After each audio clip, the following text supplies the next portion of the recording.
The church bell in Dry Creek tolled slow that night, each clang cutting through the dusk like a verdict. Folks crowded inside, not for Sunday prayer, but for a wedding nobody expected.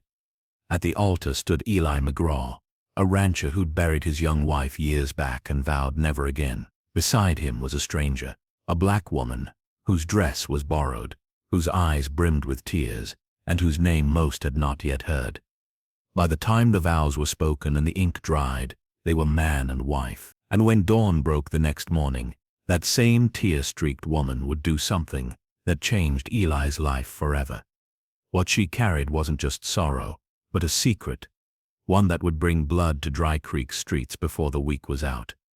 Eli McGraw had never been much for crowds. His land sat at the far edge of Dry Creek, where the prairie grass thinned and mesquite roots clawed through the dirt. His house was small, his herd smaller, and his talk near non-existent. Folks in town called him the quiet McGraw brother. His older brother Amos was known for a quick temper and quicker trigger. His younger brother Jed was known for losing money in card games faster than a tumbleweed rolled downhill.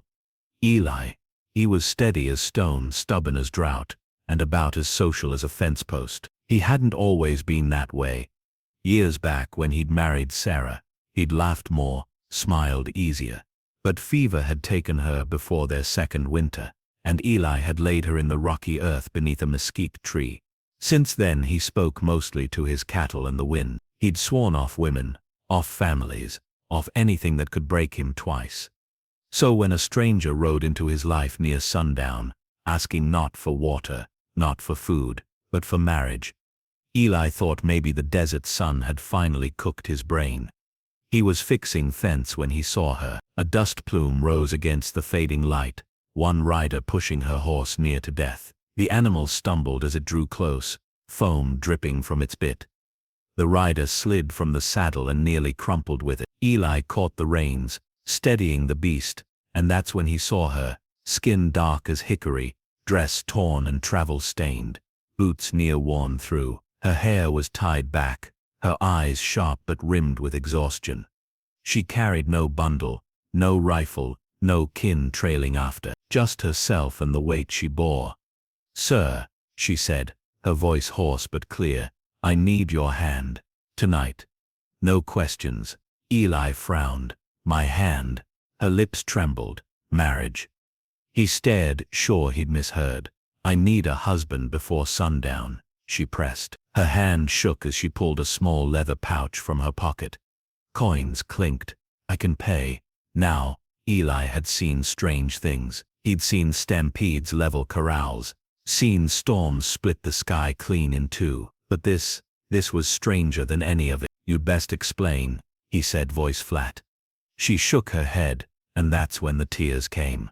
Not loud sobs, not wails, quiet tears, sliding down her face like she hated every one of them. "I can't, not yet, please." He asked her name. She hesitated too long before whispering, "Clara, just Clara." Eli looked at her, truly looked. The dirt and sweat couldn't hide the steel in her spine, the fire burning beneath the tears. This wasn't a woman broken. This was a woman holding herself together by sheer force of will, and against all reason. Eli found himself nodding. Word spread faster than wildfire. By the time Eli and Clara reached town, whispers raced ahead of them. Folks spilled from doorways, peering at the sight. Eli McGraw, long widowed, leading a black woman in torn calico, toward the church. Faces hardened, some softened, but all stared. Inside, Preacher Wilkes blinked when Eli set the coin pouch on the pulpit. "You sure about this, Eli?" "No," Eli said plainly, "but I'll do it." Clara stood straight, hands folded tight. Her borrowed dress hung loose at the shoulders, patched at the sleeves, but she wore it like it was silk. The vows were spoken under lamplight, quick and plain. Clara's voice shook once, then steadied. Eli's words came low and firm, like he was branding cattle permanent, no turning back. When the preacher finally said, "Man and wife," the church went so still, you could hear the crickets outside. Eli slipped his hat back on. Clara didn't smile, didn't cry again. She just lifted her chin, meeting the eyes that bored into her. The bell tolled once more, echoing across Dry Creek, sealing the strangest marriage the town had ever seen. That night, Eli led Clara back to his land. They rode in silence, moonlight spilling across the prairie. When they reached the cabin, Eli set her to the small room Sarah once used for sewing. He offered no promises, no comfort, just space, water and quiet. Clara thanked him with a nod, set her small pouch of coins on the dresser, and sat on the bed like a soldier at rest between battles. Eli lay awake long after, staring at the rafters, listening to the faint sound of her steady breathing through the wall.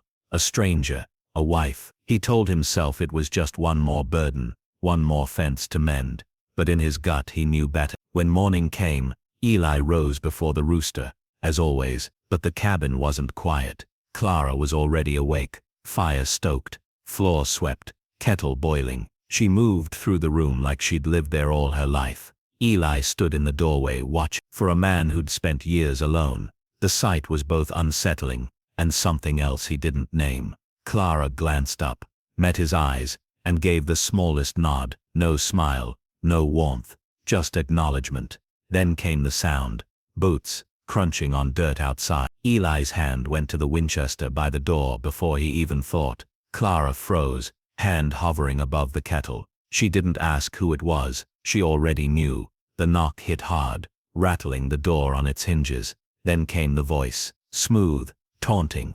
"Morning, McGraw. Heard tell you took yourself a bride. Might be we came to congratulate you proper." Clara's face drained, her hand trembling now. She mouthed a single word, "Silas." Eli chambered around, his jaw tightening. Whoever Silas was, he'd just ridden straight into the wrong man's yard. The second knock wasn't a knock at all. It was a boot, slamming the door so hard dust shook loose from the rafters. And that was when Eli McGraw realized the wedding wasn't the strangest part of his life. The strangest part was what came next. The kettle hissed, the boots outside crunched, and Eli's rifle lay steady in his hands. But before that door was kicked in, before the smoke and bullets, Clara had walked a road soaked in fire and ashes. To understand why she'd appeared in Dry Creek, tears burning her cheeks and a marriage on her lips, you'd have to ride back with me through the dust and memory of her past. Clara James came into this world on the banks of the Sabine River in East Texas, 2 summers before the war cracked the nation open. She was just a little girl when the guns went quiet, but quiet didn't mean peace. Freedom had been written down, yes, but in places like Texas, freedom was a word whispered careful because it could get a man killed for saying it too loud. Her father, Jonah James, was a blacksmith. He made plows that cut straight, horseshoes that never bent, and rifles that shot truer than the men holding them. His forge was the kind of place where sparks flew against the night, and Clara loved it. The clang of hammer on iron, the roar of the fire, the way her father's strong hands turned cold steel into something useful. Her mother, Rachel, was softer but no less strong. She taught Clara how to read by lamplight, tracing out words from the Bible, line by line, whispering psalms into her ear.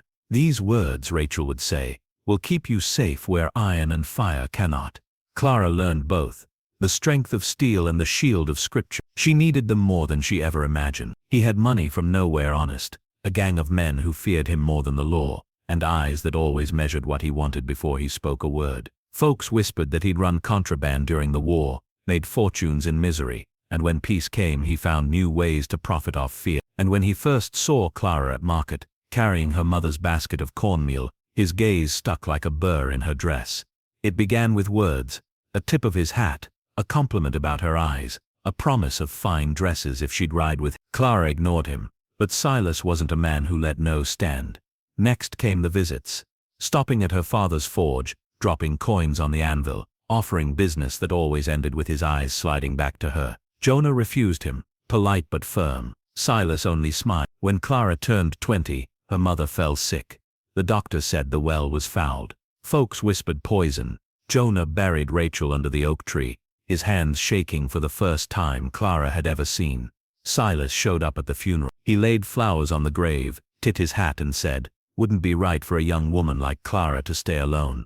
My house is big, my table full, she'd be looked after." Jonah's answer was sharp as iron cooling in water. "My daughter ain't for sale." Silas smiled that smile, all teeth and no warmth. Then you best hope the Lord looks after what you can't. Her father worked day and night to rebuild, but the edges of his beard turned gray quicker than they should have. Then one evening, Clara came home to find her father swinging from the forge beam, rope creaking in the night wind. His tools were scattered in the dirt, his body swaying like some cruel warning. She knew without proof. Silas. Clara didn't cry.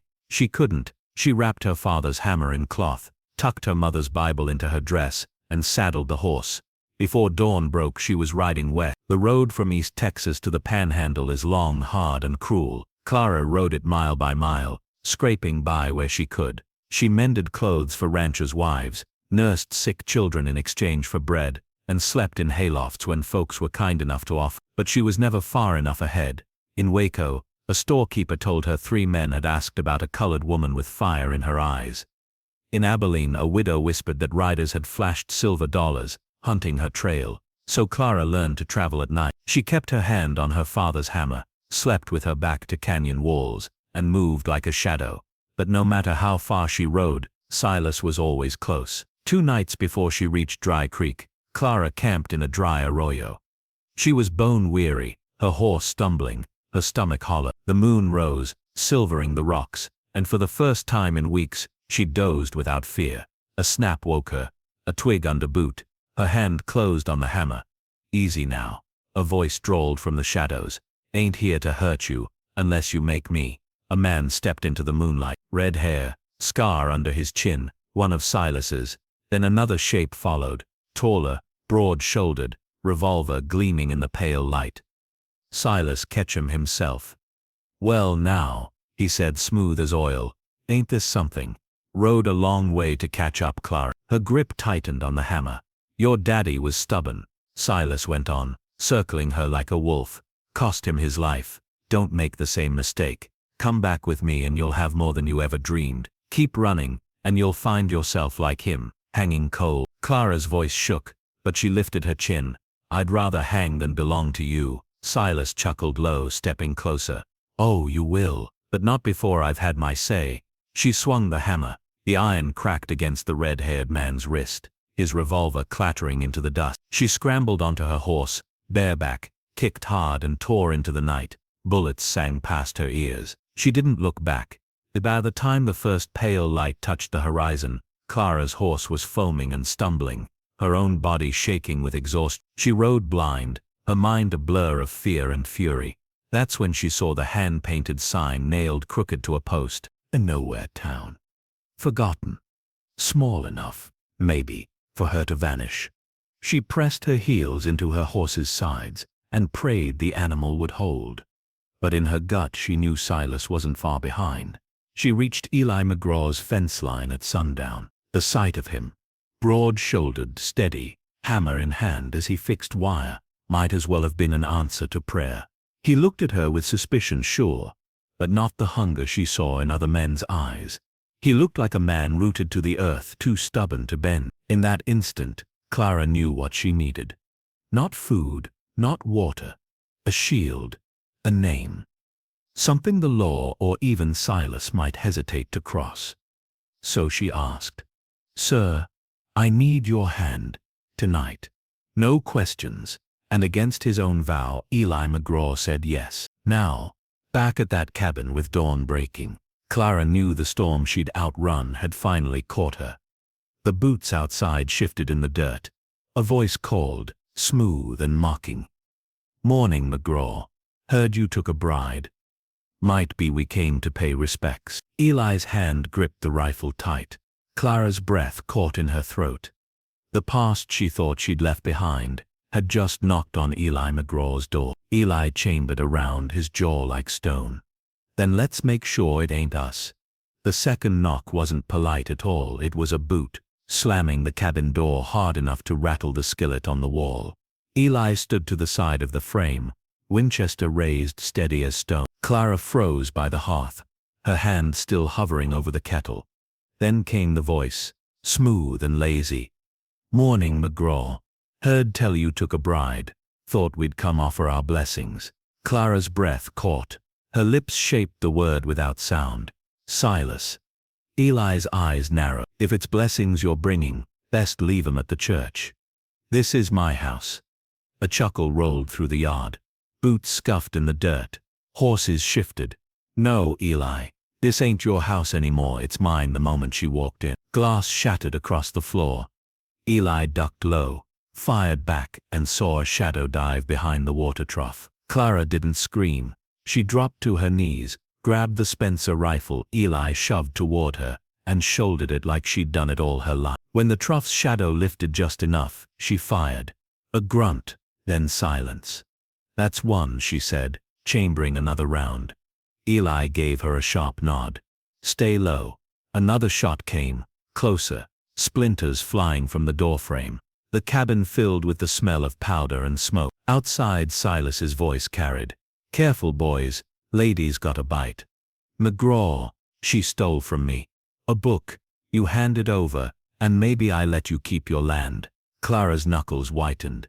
She whispered, his ledger, bribes, debts, the names of men he owns. It's why he'll chase me to the grave. Eli's jaw tightened. Then we hold.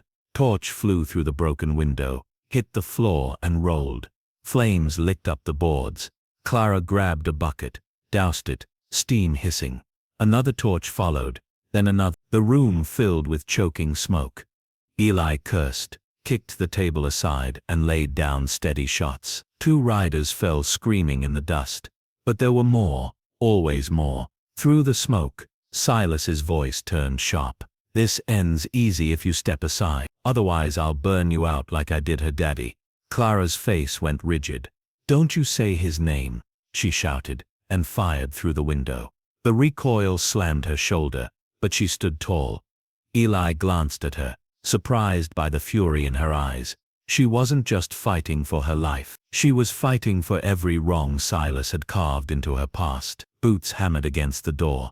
Hinges screamed. With one final crash, it burst open. A man stormed in, shotgun raised. Eli fired point blank, and the man flew back out into the dust. Another rushed in behind him. Clara met him with her hammer, the same one her father had forged, and cracked it across his jaw. He dropped like a sack of grain. Smoke poured thicker now, flames climbing the rafters. The cabin wasn't going to hold. We can't stay, Clara coughed. Eli nodded. Back window. Move. They smashed through the rear sash, tumbled into the dirt, and scrambled toward the rocky ridge behind the cabin. Bullets snapped past, kicking up dust at their heels. Clara clutched the ledger tight against her chest, her hammer dangling from her other hand. They slid into an arroyo cut, scrambled up the slope, and collapsed behind a boulder. From there they could see it all. Eli's cabin blazing, Silas's men circling like wolves, firelight glinting off rifles. Silas rode into view, tall in the saddle, coat brushing the flame. He tipped his hat as though this were all a game. You're making this messy, McGraw, he called. Hand her over and I'll leave you something to rebuild with. Keep her and I'll salt the earth you stand on. Eli chambered around and leveled the Winchester. Then reckon you best start salting. Clara tugged the leather bundle from her dress and worked it open with trembling hands. Inside lay neat pages inked with names and numbers, bribes, debts, Dry Creek itself marked for the taking. This is why he'll never quit, she whispered. It's not just about me, it's about owning everything. Eli scanned the page, his brother Jed's name scribbled among the debts. His face hardened. Then this ain't just your fight, it's mine now too. Below, Silas barked new orders. Men gathered brush, ready to torch the ridge. The flames at the cabin roared louder, casting the whole valley in red light. Clara slid beside Eli, voice firm despite the smoke. We can't keep running. We take this to town. Read it where everyone can hear. Make him fight daylight. Eli studied her a long moment, then nodded. All right, at first light we ride. A torch flared below, hurled toward the cedars lining the ridge. Branches crackled, fire, catching fast. Silas laughed, raising his revolver skyward. You can't hide from me, McGraw. I'll smoke you out again and again till there's nothing left but ash. Eli lifted his rifle, eyes cold. Beside him, Clara held the ledger high, her voice steady as stone. You'll burn, Silas, she called down. But this time so will your lies. And with the flames climbing toward them, Eli and Clara turned their eyes toward Dry Creek, where the real fight was waiting. By the time Eli and Clara reached the edge of town, their clothes stank of smoke and their faces were black with soot. The ridge behind them glowed red with fire, smoke curling into the brightening sky. Clara still clutched the ledger tight against her chest, the leather scorched at the edges but intact. Dry Creek wasn't a big place, one crooked main street, a handful of clapboard shops, a saloon, a church, and scattered shacks. But when the two of them rode in, every door cracked open, every curtain twitched. Folks had heard the gunfire, they'd seen the smoke. And now they were staring at the rancher who'd buried his wife years back, standing side by side with a stranger who'd brought hell to their doorstep. Sheriff Tom Barrett stepped out of his office, hat in hand, badge glinting. He was a worn man, more politician than lawman, and his eyes went first to Clara, then to the black book in her grip. "McGraw," he called, "you've stirred up a hornet's nest. Tell me you've got more than trouble to show for it." Eli swung down from the horse, dust rising at his boots. He held Clara steady as she climbed off. "We've got proof," Eli said flatly. "Names, debts. Silas owns half the county on paper. He aims to own the rest in fire." Barrett's jaw tightened. "And you mean to wave that in his face? You'll have the whole town burned by sundown." Clara stepped forward, her voice clear despite the rasp of smoke. "It's already burning, Sheriff. My father's forge, Eli's cabin, the lives he's taken along the way. He won't stop, not with silence, not with deals. Only when the truth is louder than his lies." Her words cut through the murmurs gathering on the boardwalks. Shopkeepers, ranch hands, widows, even children leaned closer. Fear was there, yes, but also something else. Something they hadn't felt in years. She read names, the preacher's mortgage, leveraged by Silas to twist Sunday sermons into warnings against lawlessness. The sheriff's protection fees, ranchers' debts, bought cheap and swollen until their herds belonged to Silas by ink. Gasps rose with every page. Faces flushed, fists clenched. A few men slipped out the back, ashamed. Others shouted for her to stop, unwilling to hear their neighbors exposed. Eli's voice cut the noise. "You want her to Then tell me who here's willing to keep bowing their heads while Silas takes your homes, your daughters, your land. Speak plain or stand quiet and let her read." The room went still. Nobody spoke. Clara turned another page. "Dry Creek itself," she read, "marked for foreclosure. When the town breaks, Silas takes Eli McGraw's ridge as staging ground. Then the rest of you fall." That broke the silence. Old man Jenkins spat into the sawdust. "I've had enough of that snake bleeding us dry. Maybe it's time we bled it." A rancher's wife, clutching her child to her hip, whispered, "God help us, but she's right. If we don't stand now, we'll never stand again." At their head rode Silas Ketchum, coat sharp despite the ash, spurs flashing like coins in the sun. He pulled his horse to a stop in the middle of the street, tipped his hat and smiled as though he owned the place already. "Dry Creek," he drawled. "Heard you had yourselves a wedding. Thought we'd ride by and join the celebration."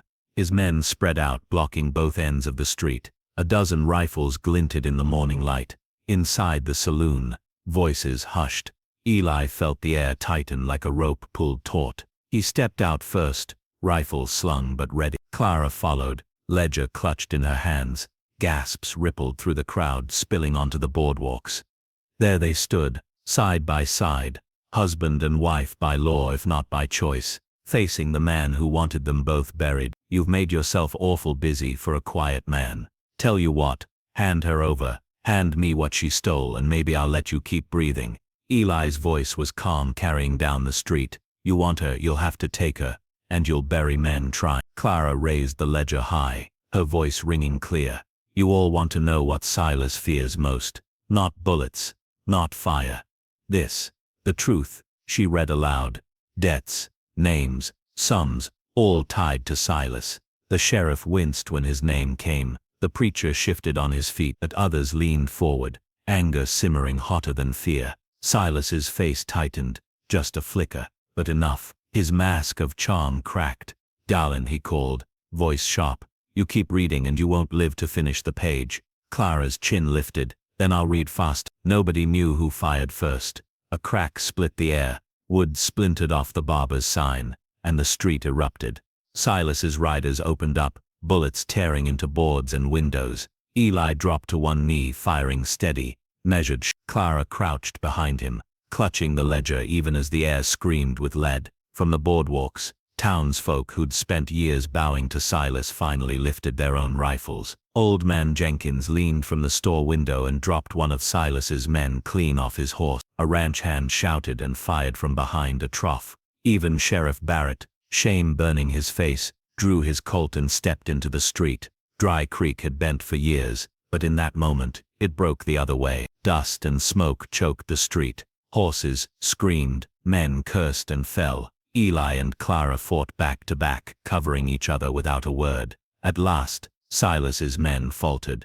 Too many wounded, too many townsfolk shooting back. Silas cursed, wheeled his horse, and barked orders. The riders scattered, retreating down the road in a storm of dust. Silence fell heavy. The street stank of gunpowder and blood. Broken glass glittered in the dirt. Clara still gripped the ledger tight, her hands shaking but her chin high. Eli lowered his rifle but didn't relax. He knew men like Silas. Retreat wasn't defeat, it was regrouping. Clara looked at him, voice low but certain. He'll come back. Eli nodded. Then next time we finish it. We finish it. On the far horizon, dust clouds rose again. Scouts swore Silas hadn't gone far. He'd camped by the river, gathering more men. When he came back, it wouldn't just be for Clara, it would be for all of Dry Creek. And the town would have to decide once and for all whether it was willing to fight or kneel. Night dropped heavy on Dry Creek. Lanterns flickered in windows, rifles leaned by doorways, and men paced the boardwalks with nerves tight as fiddle strings. Out past the river, Silas Ketchum's campfires glowed like a necklace of embers in the dark. Eli McGraw sat on the church steps, Winchester across his knees. Clara sat beside him, the ledger in her lap, her thumb brushing its charred edge. They hadn't spoken much since the gunfight. Words felt small compared to what was coming. At last, Clara broke the silence. My whole life I've been running, from fire. From men like him. From fear. She looked at him, eyes steady. I don't want to run anymore. Eli studied her a long moment, then nodded. Then we don't. By dawn, the town was gathered in the square. Farmers, shopkeepers, even the preacher, all with rifles, shotguns, pistols, or whatever they could muster. Clara stood before them, ledger in hand, her voice carrying strong. This book shows how he's bled us dry, how he bought sheriffs, silenced preachers, took land with lies. He'll come for us today, and he'll expect us to bow. But if we stand together, he can't buy or burn all of us, not if we face him as one. A murmur ran through the crowd. Fear, yes, but also resolve. They were tired of kneeling. Sheriff Barrett, badge gone but Colt on his hip, stepped forward. McGraw, you led us yesterday. What's the play? Eli glanced at Clara, then spoke plain. He'll hit us hard and fast. We hold Main Street, bottleneck him here. Use the rooftops, windows, porches, make him ride into our fire. And when he breaks through, someone asked. Eli's jaw set. Then I go for him. Then dear. The sun was barely over the ridge when the sound came. Hooves, dozens of them, rumbling like thunder. Dust clouds rose as Silas Ketchum and nearly 30 riders poured down the road toward Dry Creek. At their head, Silas sat tall in the saddle, his coat snapping, his grin wide. He lifted his revolver high, sunlight flashing off steel. Dry Creek, he roared. Step aside, and no one else dies. Stand with McGraw, and I'll burn you all. From the boardwalk, Clara's voice answered, sharp and clear. You've burned enough, Silas. Time for the fire to turn. Silas spurred forward, his men thundering behind him. Rifles cracked from the rooftops. Buckshot roared from porches. Horses screamed. Riders tumbled. The street filled with smoke, dust, and gunfire. Eli fired steady from the church steps, each shot dropping a man or sending a horse crashing sideways. Beside him, Clara reloaded the Spencer, passing it into his hands without a word. Together they fought like one body, steady, relentless. Still Silas's men pressed hard. They surged into town, bullets chewing wood and glass. Eli saw townsfolk falter, fear clawing back. He stepped into the street, calm as if walking fence line. His voice cut through the chaos. Hold the line. It wasn't loud, but it was enough. Men steadied. Women raised rifles. The town held. At last, the riders began to break, scattering under the hail of fire. But Silas didn't break. He rode straight down the middle of the street, eyes locked on Eli, revolver blazing. Eli fired once, twice. Missed. Dust sprayed as Silas closed the distance. Then the horse reared, Silas leaping down, gun still in hand. The two men faced each other in the middle of Dry Creek, smoke swirling around them, townsfolk watching from windows and doorways. You should have stayed quiet, McGraw, Silas spat. Could have kept your dirt and your cows. Now you'll lose everything. Eli leveled the Winchester, but Silas was quick, faster than most men half his age. The revolver barked, grazing Eli's arm. The rifle dropped from his hands. Silas smiled, raising the Colt for the kill. End of the line, rancher. Then a crack split the air. Silas jerked, eyes wide. He staggered, turned, and there stood Clara, hammer in one hand, Eli's old pistol smoking in the other. Her voice was steady. No, Silas, end of yours. Silas dropped to the dust, his revolver clattering beside him. The street went silent, but for the ragged breathing of a town that had finally fought back. The riders who lived scattered.